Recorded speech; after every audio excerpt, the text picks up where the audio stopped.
Pakyat na kami guys ngayon sa ferry going to Samal Island guys. Bumpy roadie. Yay! Oh! Oops. Ito guys.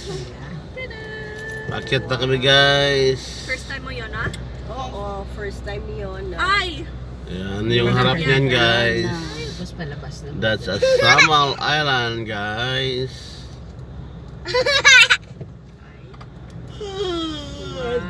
Yan guys, ang Samal Island.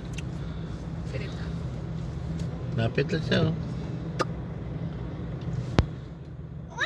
Yan, may dumating na another boat.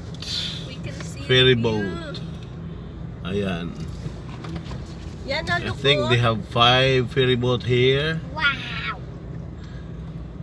Yay, we're here! Ayan, ito guys. Ay, we can't see the view. Yan guys. Yan guys. Na-block yung ano naman guys.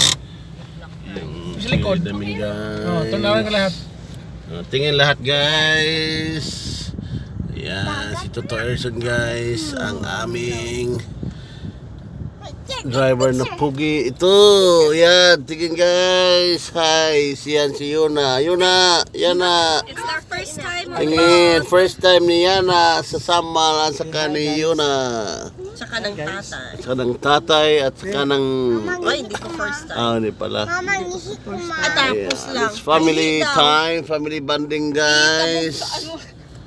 Yeah, away from the hectic schedule of businesses guys and work. Mamaya na lang na.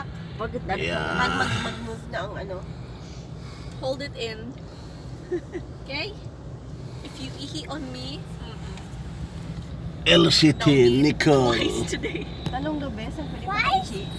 Pag pumunta kayo guys ng Samal guys, ang bayad ng pick up guys is only, Mababa sila. is it 180? Oh, yun ah. It's only 180 with yeah. So it's just very cheap guys.